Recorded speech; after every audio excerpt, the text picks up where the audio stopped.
이런 의미 있는 해를 맞아서 저희 국제신문에서 운영하고 있는 국제 아카데미 올해까지 지금 16기가 운영되고 있는데 상당수 기수에서 국제신문의 복간 40주년을 맞아서 발전기금을 뜻하게 주셨습니다. 그 발전기금이 상당수가 지금 모여져 있고 그 발전기금을 의미있게 쓰는 길이 무엇인지 저희들은 고민을 했고 그 고민이 시민 여러분과 함께하는 이런 자리를 만들어서 시민들에게 그동안에 받았던 사랑을 돌려드리는 게 저희들이 할 수 있는 최선의 길이라는 결론을 내리고 오늘 이 자리가 또 처음 만들어진 자리입니다.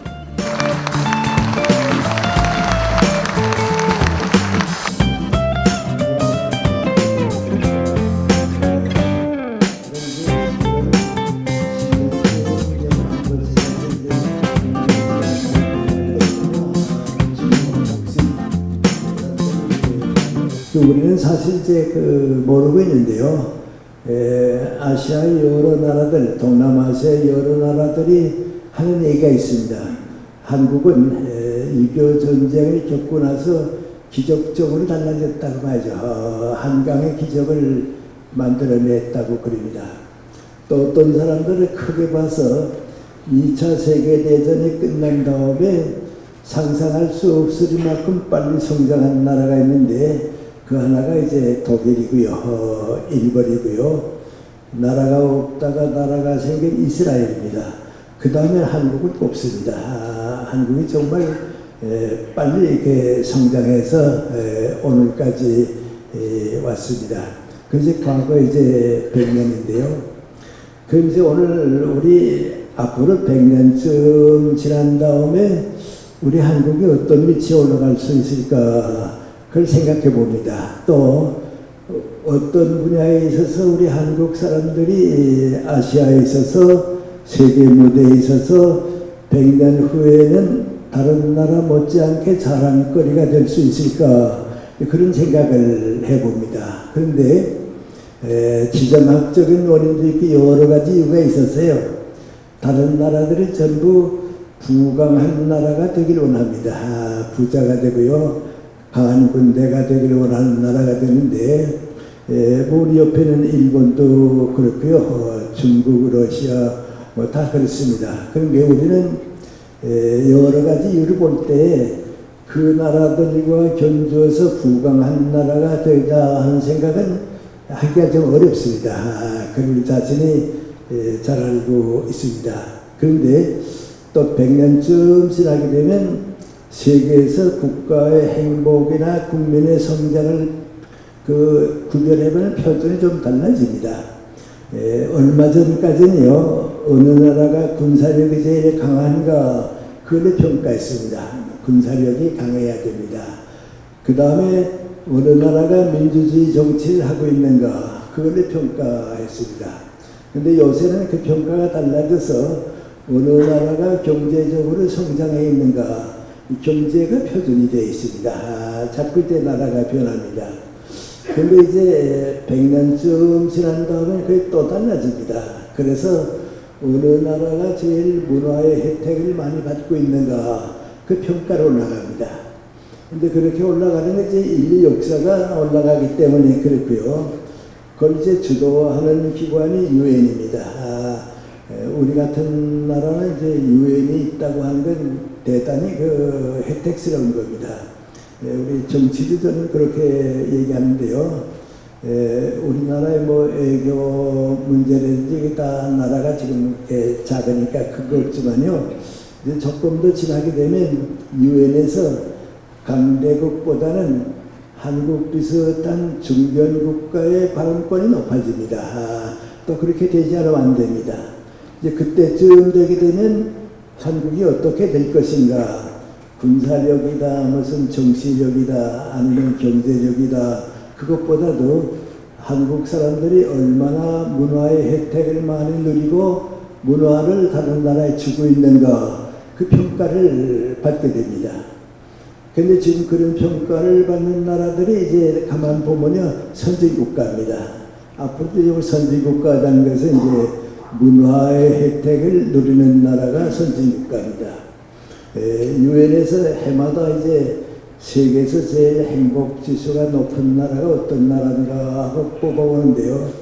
미국은 20등 아래 위로 올라갑니다. 20등 올라갔다 내려왔다 그 정도밖에 안 됩니다.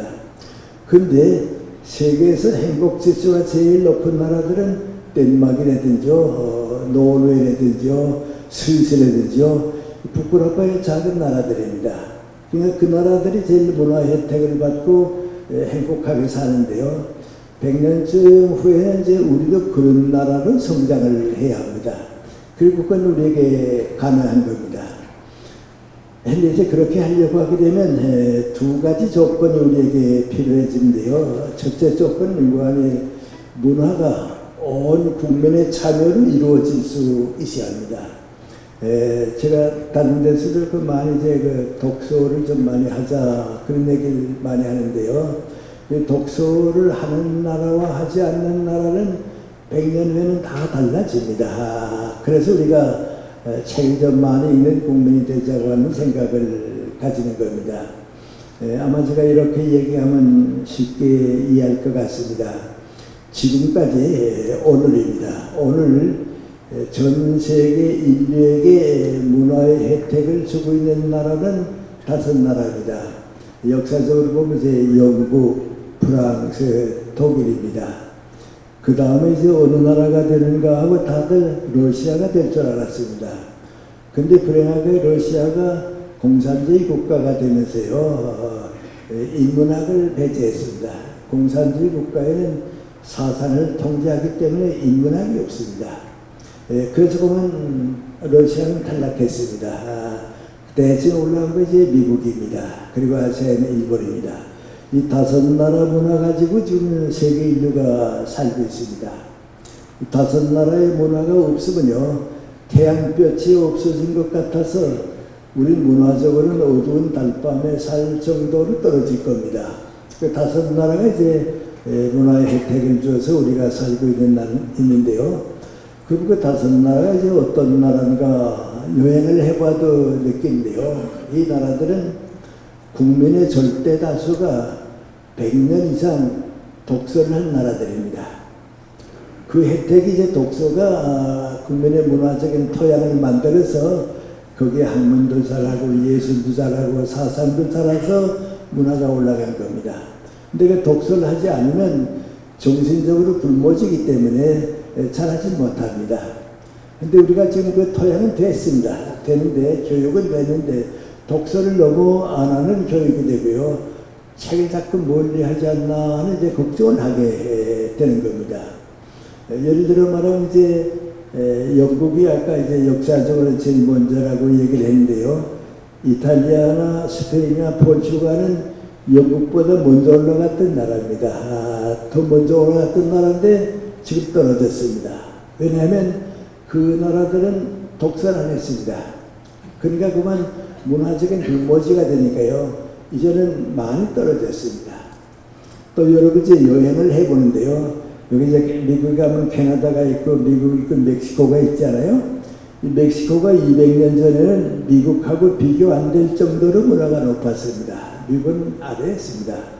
근데 이제는 멕시코가 내려왔습니다. 그리고 멕시코에서 시작해서 저 남쪽, 중남미 저 브라질까지 여행을 해봐도요, 독서하는 민족이 없습니다. 그러니까 100년 기다려도요, 그 나라의 문화 혜택을 우리가 받을 때는 못 옵니다. 독서가 그렇게 소중합니다. 지금도 아프리카와 인도는 독서가 없는 나라입니다. 그건 기대할 수가 없고요. 중동 지방은 잘못된 종교 때문에 그 종교적인 그 우산 밑에 살기 때문에 독서를 못하고 있습니다. 그럼 우리 아시아에서는 어떤가? 아시아에서는 일본만이 문화가 높은 나라입니다. 그 다음에 이제 독서하는 나라가 중국하고 우리하고입니다. 근데 불행하게 중국이 공산국가가 되면서 모택동 때가 되면서 독서를 못했습니다.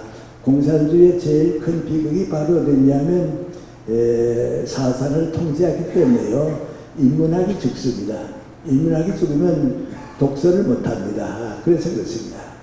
나도 이제 이따만큼 중국에 가서요. 유명한 대학이 4개가 있습니다. 그 대학 주변에 있는 이제 서점에 가서요, 이 중국 대학생들이 어떤 책을 읽나 보자 하고 보면 읽은 책이 없습니다. 인문학이 없기 때문에 그렇습니다. 우리 북한이 독서 못하는 나라입니다. 그러니까 정신적으로 자유도 없고요, 성장하지를 못합니다. 그래서 다른 모든 것보다도 독서하는 민족이 이제 늦기 전에 돼야 합니다. 저는 좀 요새 나이 좀 많은 분들한테 좀 강연을 많이 하는데요. 60쯤 되게 되면 시간에 좀 여유도 있고요. 아들, 딸들이 독립하니까 이제 가정에서도 해방되고 또 남자들은 직장에서 좀 풀려나는데요. 그 60에서 시작해서 70, 80, 90까지 사는 동안에 어떻게 시간을 보낼 거냐고 말이죠. 정신적으로 성장해야 할 거 아닙니까? 그 하나의 길이 뭔가 안에 독서하는 일입니다. 그걸 안 해본 사람은 모릅니다. 그 독서를 하는 것이 그렇습니다. 또 지도자들도 그렇습니다. 미국 같은 데 가보면 이제 미국의 국회 도서관이 세계에서 제일 큰 도서관인데요. 거기 가보면 항상 와서들 독서하는 책을 읽고 있습니다. 그 국회의원 보좌관들이 다 연구하니까 그렇게 와 있습니다. 근데 우리는 그렇지 못합니다. 그러니까 지도자들이 정신적으로 풍부하지 못하니까 잘못하게 되면 뭐 목소리만 커지고요, 화만 내지 들을 얘기들 꺼내지 못합니다. 정책이 없고 있습니다. 그래서 책을 읽어서 정신적으로 성장하는 책임, 그건 다 우리 겁니다. 다른 사람한테 얘기할 게 아니고요. 우리 자신이 이제 그래서 100년쯤 후에는 우리 후배 후손들이 문화나라로 성장할 수 있어야 합니다. 그 다음에 이제 100년 후에 문화국가가 되기 위해서 또 하나 이제 중요한 과제가 있는데요. 이건 이제 많이들 그렇게 얘기는 안 합니다. 그러나 사실은 이런 문제가 중요합니다. 우리 국가의 지도자들도 좀 그 문제를 봐야 하는데요. 제가 그저 상식적이지만 여러분 별로 듣지 못하던 말씀을 드리죠. 우리가 사는 이제 지구에 많은 나라가 있는데요. 처음에는 우리 인류가 쓰는 말이 얼마나 많았을까. 그런데 몇천 종류가 있었을 것을 압니다. 여기 산가에서 쓰는 말들도 있고요. 여기 부족에 쓰는 말들도 있고요. 그 부족마다 또 말이 있으니까 몇천 종류가 있었는데요.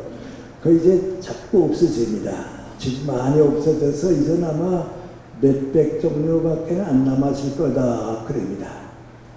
근데 몇백 종류의 이제 언어가 남아 있는데 그 이제 또 자꾸 없어집니다.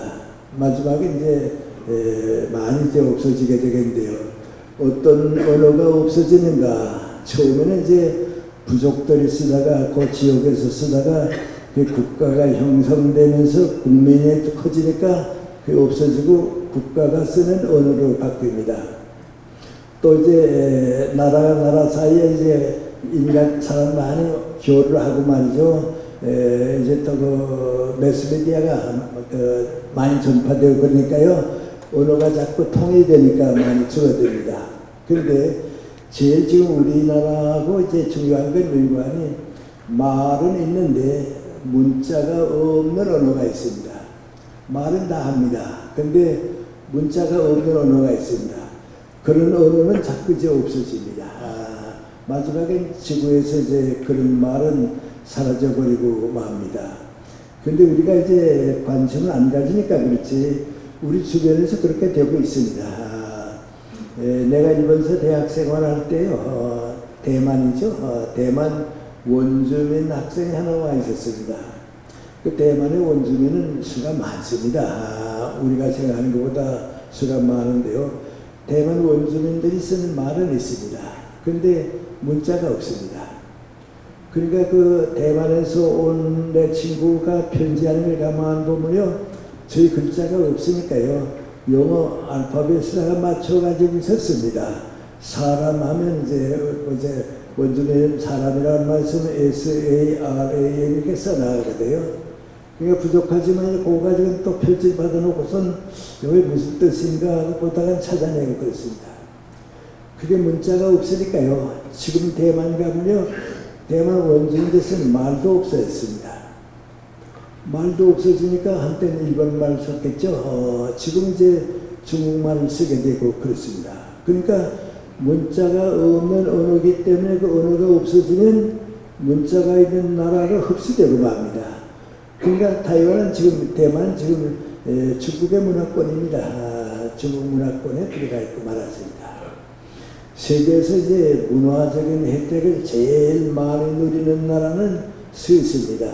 아마 스위스만큼 문화 혜택을 많이 누리는 나라는 세계에서 없을 겁니다. 그런데 스위스 말은 없습니다. 하고 스위스 문자가 없습니다. 그러니까 그렇게 문화적인 혜택을 받고 있는 스위스지만은 이쪽은 불란서 말을 쓰기 때문에 불어 문화권이고요. 이쪽은 독일어를 쓰기 때문에 독일어 문화권입니다. 스위스 문화는 없습니다. 근데 요새 또 영어 문화권이 자꾸 들어오기 시작하니까 말이죠. 이전 스위스 가게 되면 독일어, 불어, 영어 문화권이지 스위스 문화라고는 없습니다. 스위스 말이 없고 스위스 문자가 없기 때문에 그렇습니다. 근데 만약에 서정대왕 때 우리 한글이 제정되지 않았다고 하면, 한글이 새기지 못했다 하게 되면 지금 여러분 어떻게 됐을 것 같습니까? 네. 무엇로 편지했을 것 같습니까? 무엇로 썼을 것 같습니까? 한때는 일본말 썼으니까 일본말로 살았겠죠.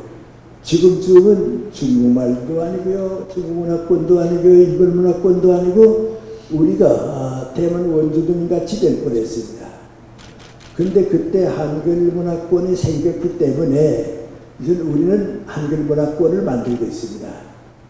우리 문자가 있기 때문에 우리 언어가 남게 되고요. 그 문화권이 지금 자리를 잡게 될 겁니다. 우리 뭐 이제 농사짓을 하게 되면 요건 내 땅, 요건 내 땅, 요건 내 땅 그러지 않아요? 우리 땅은 문화적으로 무관히 한글 문화권입니다. 일본 사람도 이제 일본어 문화권입니다. 중국 사람도 이제 중국 문화권입니다. 그리고 아시아에서 세 나라를 제외하고는 다가 문화권이 약합니다. 그렇게 뭐 책도 많이 나오지 않고요, 독서도 많이 약합니다. 그것이 우리 글입니다. 그런데 3.1운동 때 이전까지는요, 한글 문화권이 아주 명맥을 이루느라고 무척 어려웠습니다. 하고 일본 사람들이 이제 우리를 식민지화하려고 하니까요, 결국은 모세하는 관이 한글과 한국 문화권을 없애야 됩니다. 이제 우리 한글과 한글 문화권을 없애야 일본 문화 안에 들어오는 거지, 한글 문화권이 그대로 남아있으면 언제까지나 일본하고 합해지지 않습니다. 그러니까 나는 이제 일제시대에 쭉 살았기 때문에 보는데요, 중학교 때 보게 되면요, 일본 말은 국어입니다. 한국말은 민관이 조선어 독본입니다. 그러니까 일본 말이 국어 독본이 되고요, 우리 말은 조선어 독본이 됐습니다. 그러다가 점점 이제 일제시대 문화 정책이 강하게 되면서 나도 이제 그런 학교에 한 1년 다녔는데요, 학교 들어가서부터 교문 나설 때까지 우리 말을 쓰지 못하게 했습니다. 학교에 들어가서 나올 때까지 우리 말을 쓰게 되면 처벌받고요, 3번 쓰다 들키게 되면 퇴학을 당합니다. 그러니까 일본 사람들이 이제 한국을 일본화 시키려고 할 때 제일 중요한 건 민관이 문자 없이 하는 거고 말 없이 하는 겁니다. 그래서 우리 명맥을 이어오는 거 정말 3.1운동까지는 한글 문화권이 살아남는가 못 남는가 하다가 3.1운동 때부터 교육이 폭발하면서 우리 문화권이 다시 생기기 시작했습니다. 모든 학교에서 한글을 다시 배우기 시작하고요. 그런데요, 그다 해방이 되게 되고 지금 하니까 이제 우리나라 문화권은 대단합니다. 우리가 가볍게 보면 안 됩니다. 사전을 봐도 그렇습니다. 6.25 전쟁 났을 때 이제 우리나라 사전이 없었거든요. 우리 사전이 없었어요. 미국 록펠러 재단에서 이제 도움을 받아가지고 큰 사전을 만들었는데 아주 사전에 나오는 문자가 아주 미미했습니다. 근데 지금 우리나라에는 사전들이 많이 생겼는데요, 나는 보통 쓰는 거 이제 한 20년 전에 만든 사전 쓰는데요, 그 사전이 이렇게 두껍습니다. 그만큼 지금 우리 한글 문화권이 좀 세계에서 자리 잡게 됐다고 하는 겁니다. 그래서 이제 100년쯤 지나게 되게 되면요, 우리 문화권을 가지고 경쟁하게 되는데요, 이상하게도요, 이 문화는요, 나라가 컸을 때 생기지 않고요, 나라가 적당하게 컸을 때 문화가 생깁니다. 2차 대전 때 이제 독일 비행기가 런던을 자꾸 폭격하고 이제 영국이 좀 위기에 처했습니다.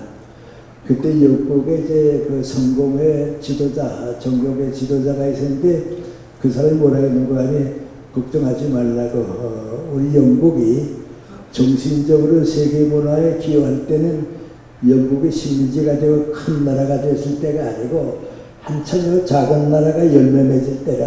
문화는 작은 나라에서 생긴다고 하죠. 그러니까 문화는 큰 나라가 아니고 작은 나라에서 생겨서 그 문화권이 이제 커지게 되어 있습니다.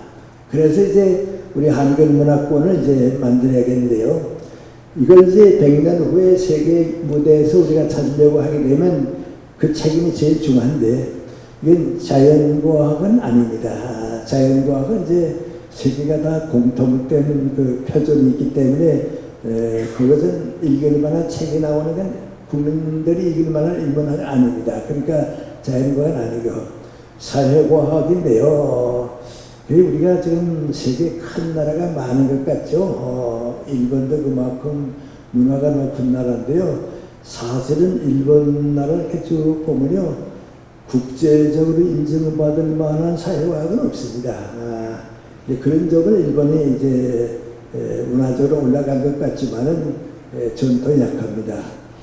국제적으로 사회과학을 발달시킨 나라는 영국, 미국입니다. 앵글로색슨 계통이요. 그 다음에 독일, 공산주의도 이제 거기에서 나오니까 거기 사회과학을 만들고요. 불란서가 이제 그 다음을 차지하고 있습니다. 사회과학은 이건 작은 나라가 만들기에는 그 사회문화가 좀 약하니까 어렵고요. 인문학은요, 이제 자연과학, 사회과학, 인문학인데, 인문학은요, 나라가 크다 적다 하는 건 관계없습니다. 인구가 많다 적다 하는 것도 관계없습니다. 아마 5천만쯤 되게 되면 인문학은 충분히 잘할 수 있습니다. 그걸 이제 우리가 키워야 합니다. 그래서 100년쯤 지난 다음에는요, 아시아에서는 한국이 그래도 한글 문화권이 제일 일본다운에 간다고 하죠. 중국은 문화권은 약하지만 인구가 많으니까 이제 차지하고 있고, 일본은 워낙 문화권이 높으니까 차지하고 있고요. 한글 문화권이 그 다음에 이제 그 중간에 우리가 차지할 수 있는 위치에 가야 합니다. 근데 그거 내놓고선요, 우리가 뭐 부강한 나라로는 앞설 수도 없고요, 세계 자랑거리가 될 수는 없어요. 그런데 우리가 그 한글 문화권을 만드는데 제일 중요한 건 학문적으로는 인문학이 발달돼야 합니다. 그리고 우리 민족이 정말 그 축복받은 그 예술성, 예술을 발달시켜야 합니다. 이 두 가지 가지고 100년쯤 지난 다음에 우리 한국이 좀 자랑거리가 돼야 합니다. 나는 이제 일제시대를 살았기 때문에 아는데요. 요새 뭐 친일파다 해서 뭐 친일파 명단도 만들고 그런데요. 그건 좀 정치적인 목적 때문에 만들었으니까 좀 여러 가지 문제가 있습니다. 그때는요, 우리가 일본 사람들하고 같이 살 때 제일 애국적인 사람들, 존경받을 만한 사람이 누군가 하게 되면 무엇을 하든지 일본보다 앞서는 겁니다. 그림을 그려도 일본보다 잘 그리고요. 음악을 해도요, 일본 사람보다 앞서고요. 뭐 하든지 일본 사람보다 앞서는 것이 제일 핵심이었습니다. 근데 그게 또 이상하게요. 아닉테시 하게 되면요, 일본 사람들은 그 아닉테시만큼 높은 음악에 그 이해가 없으니까 그 지휘력이 약합니다. 근데 그분은 음악 지휘에서는 일본 사람들을 따라갈 수가 없었거든요. 그러니까 국가적인 큰 행사가 있으면 아닉테시 선생님이 가서 지휘를 했다고요. 근데 우리는 그 자랑거리였거든요. 근데 지금은 일본 사람들한테 협력했다고 또 친일파가 됐습니다. 그래서 우리가 이제 그 역사라고 하는 것을요, 좀 이렇게 공정하게 평가하지 않으면요, 우리 스스로가 우리를 불행하게 만듭니다. 요새 우리가 뭐 그저 이거저 우리가 사회를 보는 자세 때문에 하는 얘기입니다. 그 친일파 얘기도 이제 그런데요. 그때 이제 우리가 제일 고맙게 생각한 사람이 음악 지휘자로서는 안익태씨입니다. 그 다음에 무용가로서는 최은혜입니다. 일본 여성들이 그 따라오지 못했거든요. 그 두 사람은 정말 자랑거리였습니다. 근데 안익태씨는 대한민국에 있었기 때문에 친일파가 되고요. 또 그 최은혜 여사는 또 이북에 있었기 때문에 또 친일파가 안 됐어요. 김일성하고 같이 뭐 놀러 다니고 그러니까 아마 안 됐겠죠. 그럽니다. 역사를 그렇게 보면 안 됩니다. 역사는 긍정적으로 볼 건 긍정적으로 보고요. 부정적으로 볼 건 부정적으로 보고요. 이 사회과학의 원칙이 맹고하니 사실은 사실대로 봐야 합니다. 그 진실입니다. 사실을 은폐하거나 사실을 왜곡하거나 정치적 목적이기 때문에 사실 아는 것을 사실을 만들거나 그건 죄악입니다.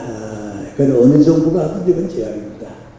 사실은 사실대로 인정하고 옳으냐 그르냐 앞으로 어떻게 했으면 좋냐는 판단을 우리가 내리면 됩니다. 난 요새 지방 강연을 다니다가 이제 과거에 그래서 나는 알고 있었지만요, 좀 그런 거 발견합니다. 충청남도 예산에 가면요, 예당 호수가 있습니다. 거기 사람들이 하는 말이 뭔가니, 우리 예당 호수가 있기 때문에 암만 가물러도 우리 농사짓는데 걱정이 없다고, 호수물로 농사를 지니까 걱정이 없다고 그럽니다. 그러면서 하는 말이 뭔가니, 박정희 대통령이 참 다른 건 모르지만 예당 호수안은 잘 만들어줬다고 말이죠. 그럽니다. 또 여기 창원에 갑니다. 창원에 가면 여기 마산이 있고 여기 진해가 있고 여기 아주 등탁이었다고. 근데 여기 이제 도시 산업도시를 만들면서 이쪽 지역은 거주지가 되고 이쪽 지역은 산업지를 만들어서 공해도 없고 아주 좋은 도시가 됐다고.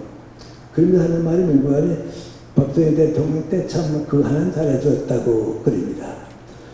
그러니까 많이 봅니다. 충청남도에 가게 저 바닷가에 보령인가요? 거기에 우리나라 대표적인 발전소가 있습니다. 얼마 전에 한 전주간인가 발전소에 갔어요. 내가 그 소장하고 물어봤습니다.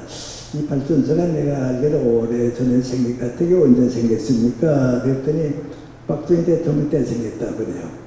그러면 박정희 대통령이 국토개발과 경제건설에서는 도움을 줬다고 그건 인정해야죠. 경부고속도로 만들 때 그 야당에서 얼마나 반대했습니까? 사실 나도 반대했습니다. 근데 지금 와서 경부고속도로 만드는 거 잘못됐다고 생각한 사람은 없습니다. 김대중 대통령 또 뭐 김영삼 대통령 그 고속도로 만든다고 그렇게 반대했거든요. 나도 그분들 따라서 반대했다고요. 근데 내가 조건 난 건 뭔가 하니 그때 내가 생각 잘못했다고 얘기하는 거 그거 하나 좀 나야. 근데 김대중 대통령이나 이제 김영삼 대통령 세상 떠날 때까지요. 그때 박 대통령이 옳았는데 우리가 생각 잘못했다고 구발 안 하거든요. 정치가 그러면 안 돼요. 실수했건 실수했다 그러고요. 좋은 건 좋다고요. 나쁜 건 나쁘다 그러면 우리가 그 사람을 믿어주거든요. 근데 내가 잘못했던 거 알면서도 그대로 고집부리게 되면 그 다음에 그분이 하는 게 믿어주질 않으니까 지지 못 받거든요. 정직해야 합니다. 그래도 정직해야 합니다. 그래서 우리 박정희 대통령을 볼 때 말이죠. 경제 건설에는 수고해 주세요. 우리 국민이 절대 빈곤에서 벗어나는 것은 그때 벗어났습니다. 박정희 대통령 때부터 그건 우리가 하는 얘기가 아니고요. 동남아시아나 아프리카 사람들 다 그렇습니다. 대한민국이 경제 기초 만들고 절대 빈곤에서 벗어날 때는 그때라고 다죠. 그럼 우리도 인정해야죠. 그런데 그 대신 박정희 대통령 정치는 실패했습니다. 우리나라 민주주의 역사의 제일 암흑기는요. 박정희 대통령 말기 유신헌법부터 전두환 정권이 끝날 때까지 이건 뭐 실패했어요. 그러면 박정희 대통령에 대해서 경제적인 업적은 인정하고요. 정치적인 건 실패했기 또 우리가 인정하고요. 좋은 건 따라가고요. 나쁜 건 버리고요. 그게 정치입니다. 정권이 바뀌었다고 해서 넌 다 나쁘다, 넌 다 옳다, 그건 없습니다.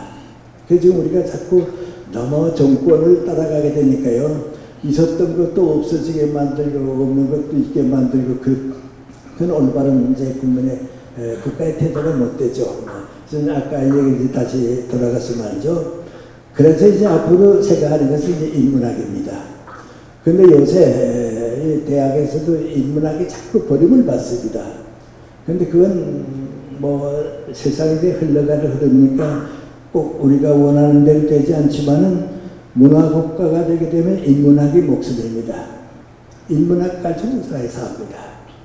내가 옛날 삼성그룹에서 대졸 신입사원들한테 이제 강의를 많이 갔습니다. 강의를 하다가 내가 이제 물어봅니다. 여러분이 대학을 졸업하고 이제 삼성그룹에 왔는데 대학에 4년 공부하는 동안에 이 책은 내게 있어서 고졸에 해당한다는 책을 읽은 사람 10권 읽은 사람 손 들어보라고. 없습니다. 5권 읽어본 사람 손 들라고. 거의 없습니다. 2-3권은 있습니다. 그러니까 그 180명 되는 사람들 가운데 고전다운 책은 대학 4년 동안에 못 읽었다는 거거든요. 그 내가 그분들한테 뭐라 합니까? 당신들이 회사에 와서 과장이 될 때까지는 괜찮다고. 그때는 일하는 때니까 괜찮은데 부자에 대해 그 이상 올라가게 되면 정신적 빈곤을 느낀다고. 지도자로서의 자신이 없어진다고. 그때 어떡하려고 하냐고 말이죠. 그건 인간이 독서를 안 하고 인문학이 없었기 때문에요. 정신적 빈곤을 느낍니다. 근데 그걸 제일 먼저 발견한 데가 어딘가니 삼성그룹입니다. 그 삼성그룹이 한 10년 전부터는 어떡합니까? 이제는 경영학보다도요, 인문학 공부한 사람들 뽑아요. 지도자는 정신적 지도력이 있어야지 기술만 가지고는 안 되는 거죠. 방법만 가지고는 안 되죠. 목표가 있어야죠. 그래서 이제 인문학이 이제 100년 후에는 가장 필요한데 우리 사회가 이제 그걸 못하고 있습니다. 그런데 국민들이 많이 독서를 해주고요. 그런 분야의 책들이 번역도 되고 많이 쓰여지게 되면 그때는 됩니다. 여러분, 우리나라 이제 노벨 문학을 받는 사람이 한 사람쯤 나온다, 2사람쯤 나온다 하는 때가 언제인지 아세요? 그때는 대한민국의 문화 수준이 세계 수준에 올라가는 때입니다. 그래서 이제 인문학을 키우는 노력은 이제 우리에게 있어야 합니다. 근데 인문학이 왜 그렇게 중요한가 그런 생각을 이제 많이 하는데요. 인문학을 키운다 하는 것은 인간 문제입니다. 인간의 가치, 인간의 사는 목적, 종교적인 것도 포함하는 인간의 삶에 대한 의미를 찾아내는 겁니다. 이제 그거 중요합니다. 한때 여러분도 이제 많이 그런 얘기 들었죠. 가장 한국적인 것이 가장 세계적인 것이다. 그런 얘기 많이 했습니다. 근데 그건 옳기는 옳지만은요, 타당성은 없습니다. 일본 사람들이 가장 일본적인 것이 가장 세계적인 것이다. 그러면 우리가 안 받아들이죠. 에스키모 같은 후진 사회에서 말이죠. 가장 에스키모적인 것이 가장 세계적인 것이다. 그러면 세계 누구도 그걸 믿어주지 않습니다. 그러면 가장 한국적인 것이 가장 세계적인 건 왜 그러냐? 그러면요. 가장 한국적인 것은 한국 사람이기 때문에 그렇습니다. 인간은 다 공통성을 가지고 있거든요. 똑같은 인간이 일본 사람도 되고 한국 사람도 되고 중국 사람도 있거든요. 그러니까 가장 인간적인 것이 가장 세계적인 것입니다. 그 가장 인간적이라고 하는 전체성 속에 가장 한국적인 것이 있고 일본적인 것이 있고 유럽적인 게 있고 그렇습니다. 그 인간적인 것의 공통성입니다. 그걸 우리가 인문학을 통해서 가지게 되는 겁니다. 그래서 우리 역사, 우리 문학, 우리 작품을 자꾸 하는데요. 전 요새 좀 실망하고 있었습니다. 이게 아무래도 100년 후에는 불가능할 것 같다는 생각을 하고 있는데요. 요새 가만 보니까요. 이제는 독서가 또 다시 일어나기 시작해요. 이제 책을 읽어야겠다 하는 분위기가 다시 생기기 시작하고요. 인문학의 필요를 누가 느끼는 거 아니 삼성그룹이나 기업에서 먼저 느껴요. 지도자는 인문학적 소양이 있어야겠더라 말이죠. 자꾸 느껴요. 근데 외국에서는 벌써 그건 오래됐어요. 그래서 우리가 가장 인간적인 건데요. 아까 우리 러시아 얘기를 잠깐 했습니다. 난 이제 중학교 다닐 때 톨스토이의 책을 좀 많이 읽었고요. 도스토옙스키의 책도 이제 대학 다닐 때 많이 읽었습니다. 음악을 하는 사람은 차이콥스키 모르는 사람은 없습니다. 그러니까 그런 작가들이 나오기 시작하니까요. 유럽에서도 어떻게 생각하니 저 러시아가 독일 나오면은 세계 문화를 이끌어갈 것이다. 그렇게 생각했거든요. 근데 그게 왜 안 됐는가? 공산주의가 들어오면서 말이죠. 그걸 다 없애했습니다. 북한이 그렇습니다. 화가도 김일성 초상화를 그리는 것밖에는 못하고요. 소설 써도요. 공산주의에 반대하는 것 같은 쓰게 되면 감옥에 가니까 못하고 말이죠. 그러니까 인문학을 못 가지게 됩니다. 그러나 인간이 사는 곳에 인간적인 문화는 없어지면 안 됩니다. 한국 사람들이 사는 곳에 한국 문화가 없어지면 또 우리가 살았던 애가 안 됩니다. 그 인문학입니다. 그래서 여러분이 우리 한국적인 걸 좀 느껴야 합니다. 나 같은 사람은 이제 미안합니다만 사실 불행하게 살았습니다. 아주 어렸을 땐 한글 우리말로 자라고요. 그 다음에 일본말로 살고요. 또 대학에서 가르치는 때 또 서양 학문 하니까 이제 또 서양말 하니까요. 솔직히 말하면 나는 한글 문학 쓰게 되어 있지 못합니다. 그래서 이제 두 가지가 고민인데요. 뭐니 한국적인 걸 좀 봤으면 좋겠다 말이죠. 한국적인 걸 좀 깨달아 봤으면 좋겠다. 그래서 이제 대학에서 강의하고 있으면서도 바쁘지만은 우리나라 그림을 보기 시작하고요. 또 우리나라 이제 그림에서도 이제 전통적인 그림은 중국서 왔다가 이제 끝나지만 우리 문화입니다. 그 다음에 이제 민화도 보고요. 또 인문화도 보고요. 한국 도자기도 보고요. 그런 동안에 이게 어렴풋이지만 한국색이 있구나 말이죠. 난 이제 뭐 도자기 같은 건 그때 제가 취미로 한 30년 정도 이제 보고 그랬는데요. 지금도 외국에 여행 가게 되면 도자기는 다 봅니다. 세계에서 동서양의 도자기가 제일 많이 모인 데가 어떤 거 하니 터키 이스탄불입니다. 근데 거기 가서 이렇게 서양, 동양 도자기를 쭉 보면요. 한국적인 건 없어요. 그건 한국 사람만이 가진 거예요. 근데 그걸 바로 우리 거예요. 근데 요새 우리 달항아리라든지 우리가 모르는 문화재들이 국제 무대에 올라가서요. 아주 높이 평가받고 있습니다. 왜냐하면 가장 인간적이거든요. 소박하고 자연미가 있고 생활미가 있고 그런 거죠. 이렇게 좋은 걸 가지고 있으면서 왜 우리가 몰랐는가 그런 생각합니다. 여러 해 전에 샌프란시스코에 갔습니다. 거기에 영국 계통 사람이 이제 그 골동상을 하고 있는데요.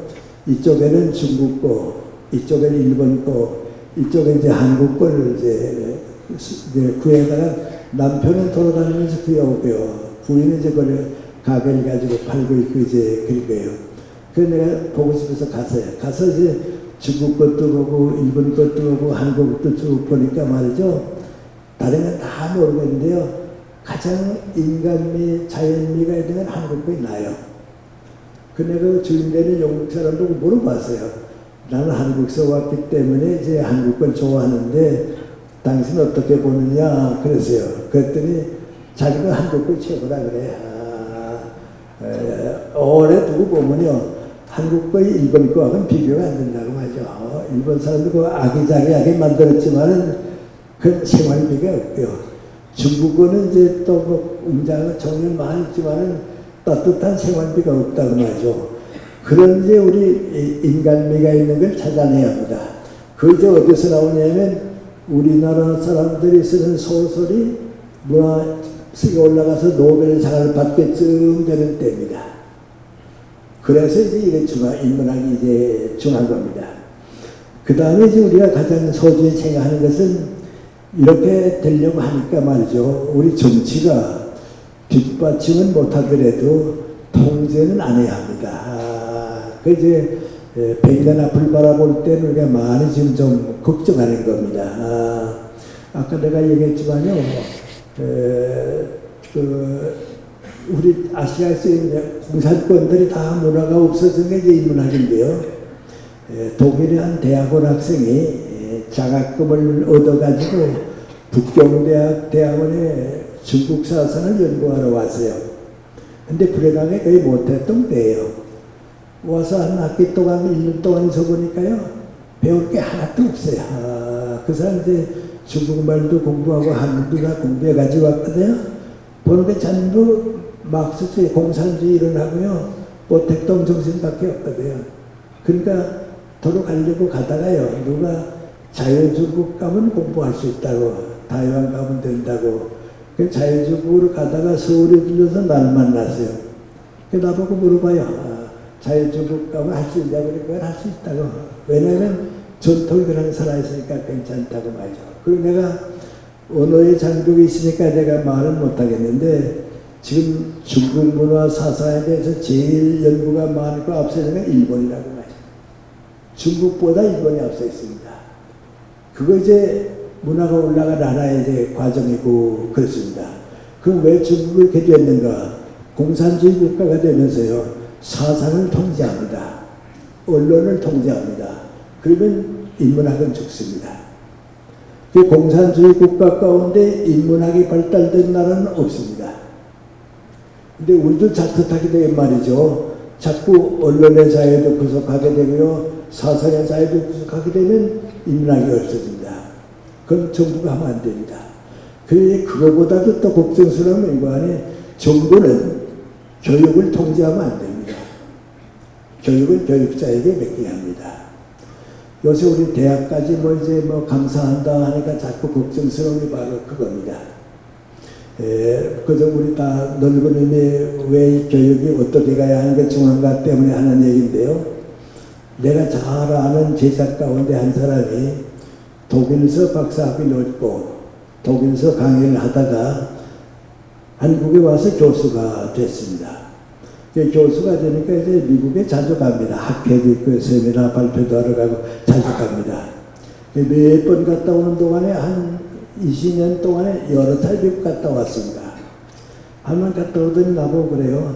선생님, 내 생각이 옳은지는 모르겠는데요, 150년 전에는 미국이 독일을 따라올 수 있을까? 그건 못할 줄 알았다가 독일이 너무 앞서 있고 미국은 떨어져 있는데 150년 전에는 미국이 독일 따라올 수 있을까? 불가능할 줄 알았다고.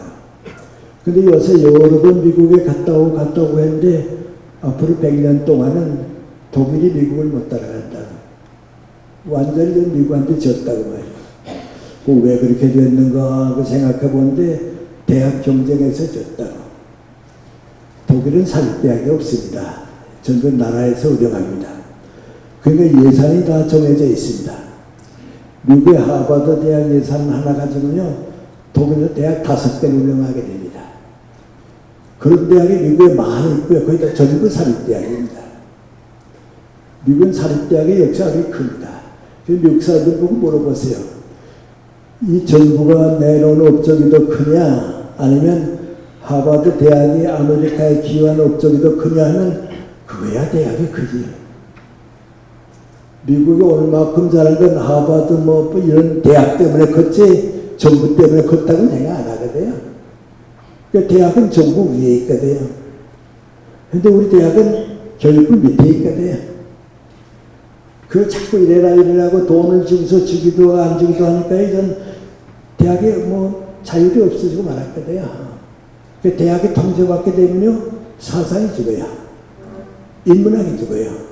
그럼 100년 후에 우리가 세계 무대에 서지 못해요. 그러니까 우리나라가 잘 되려고 하면요, 나만 하는 얘기는 아니고 다 교육계 사람들 하는 말이 뭔지 아십니까? 교육부 없애라 그거예요. 미국은 교육부 없어요. 교육위원회가 다 하고 말해요. 미국의 사립대학 좀 하나 되게 되면요, 그 미국 정부보다도 존경받아요. 근데 그걸 못하면 인문학이 살지 못해요. 그래서 교육은 대단히 소중합니다. 지금 우리 정부가 쓰는 정책을 보면 자꾸 교육도 이제 통제하려고 하는데요, 교육은 괜찮은데 대학까지 통제하게 되면요, 인문학은 잘하지 못하죠. 그래서 우리가 이제 자꾸 걱정하게 되는 거고요. 그래서 그런데 한 가지 그 인문학의 뿌리가 어디 있는가 하는 생각하는데요. 그건 내가 설명은 못합니다만 인문학의 뿌리는요 자유민주주의에 있어요.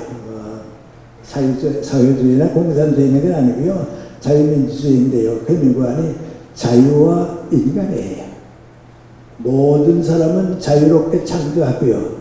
인간애가 있어서 서로가 서로를 위하고 도와주고 해서 이루어지는 게 자유민주주의예요. 그 이상의 방법은 없어요. 그 완전히 반대된 방향을 갖던 게 북한인데요. 그 북한은 지금 다 끝나고 말았죠. 그래서 우리가 인문학을 가지고 이제 가야겠다 하는 생각은 100년쯤 후에는 그 방향으로 가게 되면요. 우리 후손들이 물고 안에 대한민국이 이렇게 자랑스러울 줄은 몰랐다고 말이죠. 전 세계 사람들이 우리 소설 읽고 말이죠. 우리 글 번역된 걸 다 읽고 말이죠. 그걸 우리가 이제 만들어주고요. 특별히 예술입니다. 나는 중국 사람들도 물론 좋고요. 일본 사람도 좋지만요. 예술에 대한 재능은 우리 한국이 훨씬 나아요. 그림도 좀 많이 보면요. 한국 사람들이 일본 사람보다 그림다운 그림을 그래요. 참 만들어내요. 그래서 우리가 좀 이렇게 이 다음에 문화로서 자랑스러운 나라 하나 만들었으면 좋겠고요. 그 다음에 시간이 없으니까 이제 국내 문제만 잠깐 하나 좀 말씀드렸어요. 우리나라가 이제 100년쯤 후에 좋은 나라가 되려면 어떤 나라가 될까 하는 말씀드리겠는데요. 이승만 박사가 이제 정권을 잡은 다음부터 전두환 대통령 정권이 끝날 때까지 이때는요 전 세계 후진국가나 이제 그 무슨 그 신생국가죠. 신생국가나 후진국가나 똑같이 살았어요. 그러니까 이승만 박사가 이제 대통령이 되고서 전두환 대통령이 끝날 때까지는 세계 모든 신생국가나 후진국가가 걸어온 길을 그대로 걸어봤어요. 그 명관이 힘이 강자가 약자를 지배하는 사회예요. 권력이 국민을 지배하는 사회예요. 그러니까 군대가 있으면 되고요. 군대가 강하지 않으면 안 되고요. 정치은 권력을 가지고 국민을 다스리는 때예요. 그러니까 힘이 지배하는 때예요. 근데 우리가 그때를 살 때는요. 우리 자신이 어두웠으니까 잘 몰랐어요. 예를 들어 말하면 나도 그때는 젊었을 때니까 말이죠. 이승만 박사가 당신 후계자인 이기붕 씨에게 한 얘기가 신명이 나거든요. 뭐라고 나는 거 아니 이 박사가 자기 후계자 이기붕 씨가 하는 말이 나는 군대를 장악하고 있을 테니까 당신은 경찰을 주고 있으라고. 그걸 자유당 정권을 움직이지 않는다고 뭐 끝도 없다고 막 그랬거든요. 근데 나도 그야 그렇지. 대통령의 군대를 가지고 그 밑에서 경찰을 가지게 되면 뭐 그거면 정권이 유지되지 그랬거든요. 그게 후진국가의 사고방식이에요. 미국 가서 그런 얘기 하든지 독일 가서 그런 얘기 하면요 아직도 뭐야 나라다운 나라가 못 됐구나 맞아. 강자가 약자를 지배하는 사회, 공무원이 국민을 지배하고요 부자가 가난한 사람들을 통제한 사회가 돼요. 그러니까 몇십 년 살았어요. 근데 그 사는 동안에 4.19가 났죠. 군사정권에 대한 이제 민주화 운동이 났죠. 많은 희생을 치렀어요. 많은 희생을 치르고서 전두환 정권이 끝날 때쯤 되니까 김영삼 대통령의 문민정부가 됐거든요. 우리가 문민정부가 나왔다는 게 아무것도 아닌 걸로 아는데요. 그때 역사의 전환점이 온 거예요. 이제는 강자가 약자를 지배하고 정권이 국민을 지배하는 사회가 끝났어요. 그럼 그 다음 사회가 무슨 사회냐? 그걸 힘이 지배하는 사회가 아니고요. 법치사회예요. 그러니까 김영삼 대통령 쭉 들어온 다음에 어떻게 되고 하니 이제는 권력이 지배하지 못하고요. 법이 지배하는 사회예요. 그러니까 이쪽 사회 때는 뭐이고 하니 군대가 제일 강하게 돼요. 근데 YS 때부터 우리 뭐이고 하니 군대는 정부 밑에 있습니다. 군대가 다시 정권 잡는다는 거 어느 국민도 허락 안 합니다. 그러니까 법치사회를 이제 옮아가는 겁니다. 그것이 신생국가, 후진국가에서 나라다운 나라가 되는 법치사회입니다. 이제 법치사회가 되게 되면요, 여기서는 군대와 경찰을 누가 가지고 있냐 하는 건데, 여격은 그건 없고요. 정부가 국민을 위해서 법을 가지고 다스리는 겁니다. 내 마음대로 하는 게 아니고요. 법이 시키는 대로 다스립니다. 그렇게 되면 중진국가라고 할까요? 중간국가에 올라옵니다. 이제 그때부터 시작해서 지금까지가 이제 우리 고사회사입니다. 이제 그걸로 이제 쭉 살고 있는데요. 그럼 이제 100년쯤 지나기 전에 한 20, 30년 지나면 또 한 단계 올라가야겠는데 그 선진국가가 되는 건데 올라가는 단계가 뭔가 법치사회가 질서사회로 올라가야 됩니다. 근데 그걸 지금 우리가 다 모르고 삽니다. 요거 저 법치사회만 잘 되면 되겠지 하고 있는데요. 그거 가지고서는 행복한 나라가 못 됩니다. 질서사회로 올라가야 합니다. 그게 선진국가입니다. 우리 북한하고 자연히 이제 연고를 맺게 됐는데요. 우리나라 이제 대표들이 북한에 갑니다. 가서 김정일이 지금 김정은의 시대입니다. 김정일 만납니다. 김정일이 우리나라 대한민국 대표 보고 뭐라 그러는지 아세요? 당신네는 오랜만큼 대통령이 바뀌니까 내가 믿을 수가 없다고. 이 정부에서 했던 얘기 오면 다 믿을 수가 없다고. 우리는 선군 정책이라고. 내가 군대를 장악하고 있는 동안에는 나 믿으라고 말이지. 선군 정책이라고 하죠. 난 군대를 가지고 있으니까 우리 정권은 끄떡없으니까 날 믿으라 그러거든요. 근데 김정은이 그걸 자랑스럽게 얘기하는데 대한민국에서 보게 되면 뭡니까? 그건 신생국가라구나. 아직도 힘이 지배하는 사회구나. 그러니까 북한은 지금까지도 힘이 지배하는 사회입니다. 그래도 우리는 법치사회로 올라왔습니다. 근데 한 단계 넘어서 질서사회로 올라가야겠는데 그걸 꿈꾸는 사람, 글로 가야겠다고 생각하는 사람들이 지도자 가운데 없으니까요.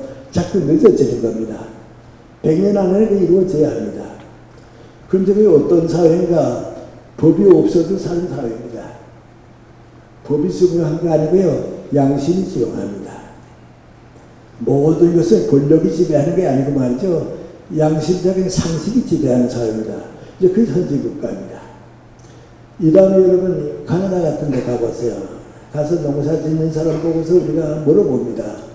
우리 여기서 헌법 가지고 자꾸 싸우고 7번이나 바꿨는데 너희 나라 헌법이 어떻게 되어 있냐? 그러면 우리나라에도 헌법이 있나? 그럽니다. 세상에 헌법 없는 나라는 없습니다. 그런데 그 사람들은 우리나라에도 헌법이 있나? 그럽니다. 세상에 헌법 없는 나라가 어디 있냐고. 그럼 뭐라 그런지 아세요? 영국 거 보고 하면 되지 뭐. 문제가 생기면 영국 거 보고 하면 되지 뭐 꼭 그러냐고 말이죠. 그러니까 그 질서가 움직이기 때문에요. 아무 걱정 안 합니다. 법은 어느 정도 어디서 되어 그렇습니다. 노래가도 그렇습니다. 스세가도 그렇습니다. 내가 62년에 처음 스세 갔는데요. 스세 교도소가 하나가 있어요. 이 교도소에요. 죄수가 하나도 없을 때는요. 문 열어놓고요. 흰깃발 비어있다고 말이죠. 1년에 2달도 흰깃발 올라가고 석 달도 흰깃발 올라가요. 왜 거기는 교도소 가면요. 호텔 갔다 그래요. 하겠다 그럴 거예요. 기다리고 누가 죄수 하나 들어오면요. 얼마나 대접해 줬겠어요. 그건 내 얘기가 아니고요. 칼 발트라고 하는 신학자 얘기예요. 그분이 세계 교도소에 관심이 많거든요. 미국 가서 제일 처음 뉴욕의 교도소를 가봤어요. 가보자 하는 말이 뭔가 우리 스위스의 교도소는 미국 교도소에 비하면 호텔이라는 것이에요. 어떻게 채소를 이렇게 다루냐 말이죠. 그만큼 올라가야 돼요. 근데 내가 갔을 때 그 스위스 사람들이 그래요. 1년에 2달, 석 달은 흰깃발이 올라갔는데 작년부터는 잘못 올라간다 그래요. 죄인이 늘었다 그 얘기가 돼요. 왜 그랬냐 그랬더니 이탈리아 남쪽에서 근로자들이 많이 올라오는데 그 근로자들 자꾸 범죄한다고 말이죠. 그래서 그 사람들 때문에 흰깃발 못 올라간다 그래요. 그 질서사회예요. 근데 제가 이제 이 걱정을 왜 하냐면요. 지금 이제 권력사회는 이제 넘어섰어요. 넘어섰고요. 질서사회는 못 가고요. 지금 법치사회거든요. 이 법치사회를 힘으로 다스리려고 하게 되면 도로 내려가요. 국민들의 양심에서 올라가게 되면 질서사회로 올라가요. 이게 여기에 필요한 건 누구하니 정치학자는 정의란 무엇인가 그걸로 판단해요. 정의란 무엇인가 하는 건데요. 뭐 정치적인 이런 많이 얘기할 수는 없고요. 그저 우리 위치가만 따져보면요, 정의를 두 가지로 해석해요. 좌파 사람들은요, 북한에서 같은 데서 정의는 뭔가 생각하면요, 정의는 모든 사람을 평등하게 만들어주는 게 정의예요. 교육도 평등하게, 재산도 평등하게, 뭐든지 평등하게 만들어주는 가치가 정의다 말이죠. 그런데 그것을 국민들이 원해서 만들면 괜찮아요. 국민들이 원해서 만드는 게 아니고 정부가 권력으로 만들게 되면 다시 우리가 후퇴해요. 이게 아무것도 아니지만요, 지금 우리가 질서사회로 올라가느냐 아니면 권력사회로 다시 떨어지느냐 하는데 모든 걸 정부가 맡아서 한다 하게 되면 정의는 평등사회를 만들기 위해서 권력을 지배할 때는 뚝 떨어져요. 근데 이제 자유민주주의 같은 우리는 말이죠. 그러면 정의란 무엇인가 그렇게 얘기하면 그건 미국 사람들이 생각하는 거예요. 한번 내가 미국 교수를 만났어요. 걱정했어요. 너희 나라에 총기 사건이 자꾸 이렇게 생기는데 규제하지 않으면 그 어떡하려고 그러냐, 규제해야 할 거 아니냐 그랬습니다. 그때는 그 교수가 나보고 한 말이 뭔지 아세요? 규제하는 건 쉽다고, 내일부터는 가면 된다고. 그런데 아메리카의 꿈은 그건 아니라고. 총기 가지고 싶은 사람은 다 가져도 사건이 안 나는 사회, 그게 아메리카의 꿈이라고 말이죠. 지금 그걸 잘못돼서 자꾸 사건이 나지만은 그건 두어두더라도 다 마음대로 자유롭게 가지더라도 사건이 안 나는 사회. 그러니까 아메리카의 정의는 무엇입니까? 더 많은 사람이 선한 자유를 누릴 수 있도록 도와주는 게 정의라고 봐요. 그럼 이제 우리는 정의를 무엇으로 보느냐, 이제 그거 문제예요. 그건 나라마다 다 차이가 있으니까요. 공산주의는 평등이 목적이고요. 자유사회는 자유가 목적인데, 그럼 우리는 어떻게 생각하느냐? 우리는 유교 전통이 있고요. 불교 전통이 있고요. 또 기독교 전통이 있기 때문에요. 정의란 무엇인가? 그렇게 나보고 물어보면요. 우리가 앞으로 원하는 정의는 뭐니? 인간에 대한 책임이에요. 어떻게 하면 더 많은 사람이 인간답게 행복하게 살 수 있을까? 그 책임을 감당하는 거예요. 이제 그렇게 되게 되면 그 책임은 정부의 책임이 아니고요. 우리 모두의 책임이야. 우리 모두의 책임이야. 하고 경제 문제가 이렇게 중요하고 이제 뭐 많이 복잡하지만요. 그렇게 생각하게 되면요. 그 문제는 자연히 해결돼요. 미안합니다. 내 경우를 내가 봐도 아는데요. 내가 연세대학교 교수로 갈 때 다들 그 당시에는 교수가 되면요. 기초 생활에는 어렵지 않았어요. 왜냐하면 먹고 사는 건 해결되고요. 아들, 딸들 자녀 교육도 괜찮았거든요. 괜찮았어요. 그런데 나는 연세대학교 갈 때 그만 그렇지는 못했어요. 몹시 가난했어요. 정말 가난했어요. 그 뭐 두 가지 이유가 있는데, 하나는 38선 넘어올 때 완전히 빈손으로 왔고요. 와서 이제 한 6, 7년 동안 겨우 생활 기반을 닦을 때 6.25 전쟁 때문에 다 없어지고 말았어요.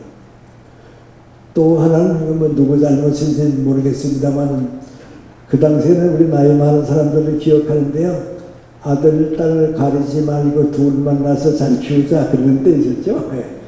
그 인구정책 쓰는 때야. 죽으면 하나밖에 못 낳게 했으니까 법적으로 말이죠. 둘 잘 낳지 말자 그런 때요. 근데 나는 그때 애들 6을 키웠거든요. 요새 같으면 표창 받으면 안 돼요. 표창 안 해줘요. 좀 그렇게 키워요. 그러니까 집도 없고요. 정말 가난하게 살았습니다. 그때는 돈 벌어야지 그게 목적이었습니다. 어느 정도 조금 안정이 되니까요. 생활이 달라졌어요. 근데 이거는 돈을 위해서 내 인생을 다 바칠 수는 없으니까 무슨 일이 수입이 더 많으냐 하는 것보다는 무슨 일이 더 가치 있는 일이냐, 무슨 일이 더 보람 있는 일이냐, 일을 찾아야겠다 말이죠. 바꿨어요. 그렇게 사니까 이상하대요.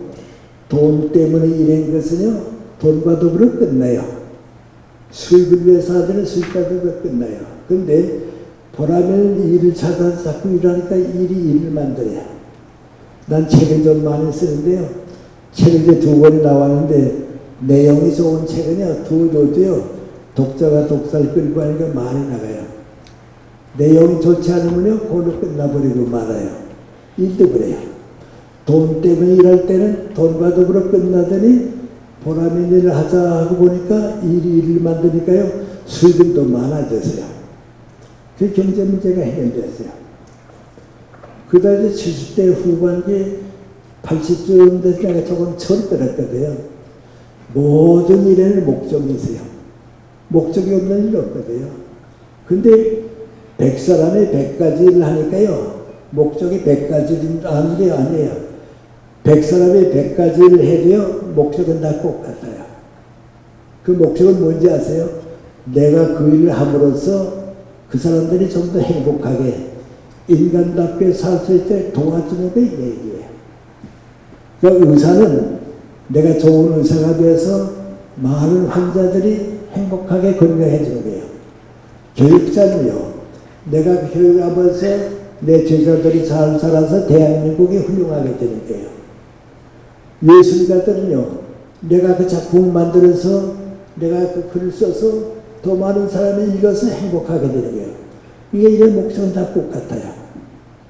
그러니까 내 생활에도 무슨 변화가 왔냐 하면요, 처음에는 돈 벌기 위해서 일하다가요, 그 다음에 일을 하니까 일을 위해서 일하니까 일과 더불어 즐겁게 산다가요, 이제는 더 많은 사람을 행복하게 해줘야겠다 하니까 내 돈을 쓰게 돼요. 지금은 내가 돈 좀 쓰더라도, 내가 좀 비용을 내더라도 그 내가 가서 도와줘야겠다 말이죠. 그렇게 질 수밖에 없어요. 내가 재작년에 우리 좀 다행스럽게 상을 여기서 좀 많이 받았어요. 근데 2곳에서는 상금도 왔어요. 근데 그 상금을 받아놓고 보니까 내가 4, 5년 동안 벌어야 할 돈이 한꺼번에 공짜로 생겼어요. 은행에 갖다 놓고서 가만히 생각해 보니까요, 내가 번 돈이면 이건 내가 써도 괜찮은데요, 이건 사회가 나한테 맡긴 돈이에요. 내가 가질 수도 없고요, 내 아들, 딸 줄 수도 없고요, 그걸 어떻게 사회에다가 환원하나 하니까 방법을 못 찾겠어요. 그 결국은 내 사랑하는 제자들을 좀 찾았어요. 당신은 다 정년 퇴직하고 시간이 여유 좀 있으니까 이 돈도 맡길 테니까 좀 나대서 써달라고 말이죠. 사회에 써달라고 맡겼어요. 그러고 나니까 그게 행복해, 내가. 편하고 말이죠. 그 모든 사람이 그렇게 살게 돼 있어요. 그 질서사회예요. 우리가 하는 모든 일이 더 많은 사람이 인간답고 행복한 삶을 도와주기 위해서 사는 것, 그 질서예요. 그 여러분 그 캐나다 가서 그 사람들 행복하게 사는 거 보세요. 뭐 범죄율도 없고요, 뭐 정말 행복해요. 내 친구 한 사람이 캐나다 사람인데요, 딸이 이제 LA에 살아요. 딸네 집 갔다가 심장병에 걸렸어요. 그 캐나다 가면 다 돈 안 받고 치료를 받는데요, 미국 치료비는 많거든요. 그래서 캐나다 가려고 그랬더니 딸이 조금 기다려보라고 말이죠. 의사한테 가더니 우리 아버지가 캐나다 시민권이 있는데 여기서 치료받으면 병원비가 얼마나 나오냐 그랬더니 캐나다 시민이면 공짜라고 하죠. 왜냐하면 캐나다 정부에서 받거든요. 그 2주일 동안 거기서 미국 병원에 다 입원하고 공짜로 그냥 갔어요. 얼마 있더니 시에서 연락이 오는데 당신 LA에서 비용 다 됐다고 말이죠. 안 돼. 괜찮다고 말이죠. 그렇게 살아요. 이제 우리 친구는 서울서 살다가 이제 서울서으로 이사를 갔거든요. 그래서 좀 조용한 데 가서 이사를 갔는데 가서 한 2주일쯤 있었더니 시청에서 편지가 왔어요. 뜯어봤더니 뭐라고 하니 우리 도서관에, 시립도서관에 한국 사람들 위해서 책이 이러이러한 책이 있는데 와서 빌려가다 보라고 말이죠. 더 필요한 책이 있으면 주문하라고 우리가 구해주겠다고. 나보고 그래, 난 김생 책 서울서 못 읽다가 여기 와서 읽는다고 말이죠. 그 질서사회예요. 우리가 이제 언젠가 그렇게 돼야 돼요. 글로 올라가는 건데 그때는 뭐 필요하면 복보다는 우리의 양심이에요. 하고 우리가 이게 자꾸 힘으로 뭐 이끌어가는 건 좋잖아요. 요즘에 신문 보니까 누가 뭐 글을 쓰는데 그랬대요. 적폐청산도 좋긴 좋은데 대화로 해결할 수 있으면 다 대화로 해결하고 또 서로 토론해서 다 받아들이는데 모든 걸 자꾸 힘으로 하고 힘으로 하게 되면 애과 의사가 환자 위해서 수술은 다 잘했는데요. 환자가 위험해지거든요. 한꺼번에 수술 여기도 하고 여기도 하고 환자가 위험해지거든요. 그러니까 그건 이제 국민을 사랑하는 마음에서는 그게 할 수가 없으면 그건 아니죠.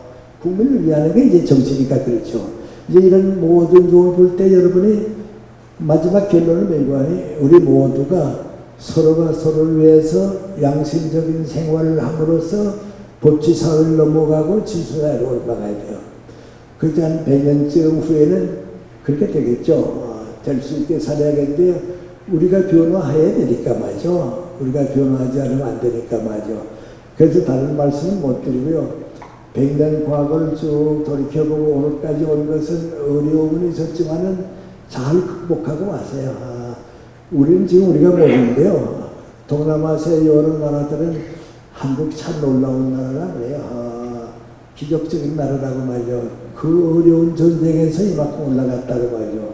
이제 앞으로 100년 동안에는 세계 어느 나라 못지않은 선진국가로 가야겠는데요. 그건 문화가 성장해야 합니다. 우리 무슨 부강한 나라 자랑할 건 없고요. 문화가 아시아에서는 일본 다음에 제일 높은 나라다. 끝까지 올라가면 되고요. 두 번째는 권력사회로 떨어지면 안 돼요. 뭐든지 힘을 가지고 해결하는 떨어지지 말고요. 권력보다는요. 정의로운 사회가 되고요. 정의는 왜 필요하냐. 정의를 완전하게 만드는 건 인간애예요. 인간애가 있으면 정의는 자연히 살아요. 난 요새 좀 그저 우연히 그런 생각해요. 얼마 전에 포항에 와서 가양 때문에 왔는데 그 포항에 가게 되면 이제 그 제철소에서 만든 호텔이 있어요. 거기 이제 항상 머물기 때문에 머무는데요. 아침에 조반을 먹으러 나갔더니요. 손님도 많지는 않은데 그 이제 여자 주인 혼자서 그저 분주히 왔다 갔다 해요. 내가 조반을 먹었으면 좋겠는데 그 옛날은 이제 한식도 있고 양식도 있고 그랬거든요. 근데 좀 그 양식을 먹을 수 있냐 그랬어요. 그랬더니 한식 두 가지 가운데 하나밖에 못 고른다 그래요. 왜 그러냐 그랬더니 손이 딸려서 일을 못한다고 말이죠. 그 억지로 해장국 하나 먹었어요. 먹고서 내가 간막에 옆에 가서 커피나 마셔야겠다 가서 근데 손님은 몇 사람이 앉아 얘기하는데 커피를 마시려고 하는데 뭐 누구 오는 사람이 없어요. 그래서 또 여주인한테 가서 나 커피 한 잔 마시면 좋겠는데 안 되냐 그랬더니 10시 전까지는 나 혼자 있기 때문에 못 준다 그래요. 뭐 할 수 없죠. 그래 커피도 못 마시고 이제 가양장으로 갔어요. 가면서 애가 그 옆에 앉아서 한 사람한테 하는 얘기가 있어요. 그 얘기가 뭐냐면 여기 5사람이 일하고 있었는데 최저임금이 자꾸 올라가고요. 50시간 근무가 생기고요. 비정규직을 정규직으로 올려놓으고 말이니까 그 자꾸 그러니까 그만 한 사람 나가 3사람을 내버려도 둘이 한다 그래요. 그러니까 둘이서도 손님을 정하려니까 그러겠어요? 근데 또 대전에 갔어요. 대전에 요새 가면 만나 식당이라고 아주 기독교 신앙인들이 하는 좋은 식당이 있었어요. 그래 갔더니 문 닫았어요. 왜 문 닫았냐 그랬더니 최저임금 50시간 근무하니까 감당을 못한다고 말이죠. 그래서 다 이제 갔다가 다 실업자 됐죠. 문 닫고. 그 옆에 식당에 가서 저만 점심 먹었어요. 그 옆에 식당에 가서 쭉 보니까 아버지하고 두 딸하고 병원해요. 그 최저임금이나 52시간 넘어서려니까 그 아버지가 따라가거든요. 그때 내가 느낀 게 이거 아니 아버지가 형제가 있는데 형은 잘 살고 아들은 동생은 못 삽니다. 그렇다고 해서 형 걸 빼앗아서 쓴 법은 없어요. 형은 형들이 두어두고 동생은 동생들이 잘할 수 있도록 도와줘야 되고요. 그래야 형제가 서로 사랑하고 또 형도 사랑을 도와주시거든요. 거기 바로 몰고 가니 질서사회로 가는 판단이에요. 최저임금도 돼야 하고요. 52시간 근무해야 하고요. 정규직 때문에 다 좋아요. 다 좋지만 그걸 힘으로 하게 되면요. 그건 내려갈 수가 있어요.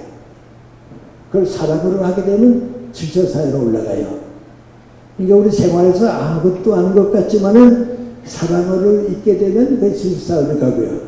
힘으로 해야겠다고 하게 되면 내려가는 거예요. 그래서 우리 정부도요. 다른 정부 때도 그랬습니다만 우리 정부가 나라의 모든 일을 다 할 수 있다, 또 해야 한다 하면 안 돼요. 그건 후진국가, 독재국가가 하는 거지 선진사회에 올라가는 일은 아니에요. 그럼 정부는 어떻게 해야 하냐?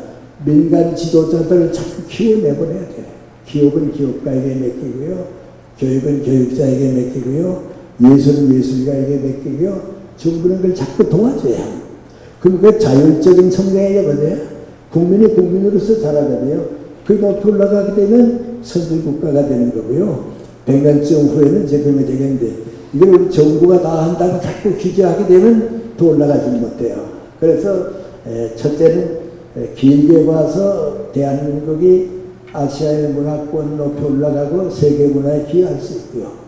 정치는 권력사회는 이제 끝났는데 법치사회를 질서사회로 올라갈 수 있도록 노력해서 100년쯤 지나게 되면 그때는 우리보다 우리 후손들이 말이죠, 좀 자랑스럽게 아시아에서는 선도국가가 되고요, 세계 속에서도 주목받는 대한민국이 되고요.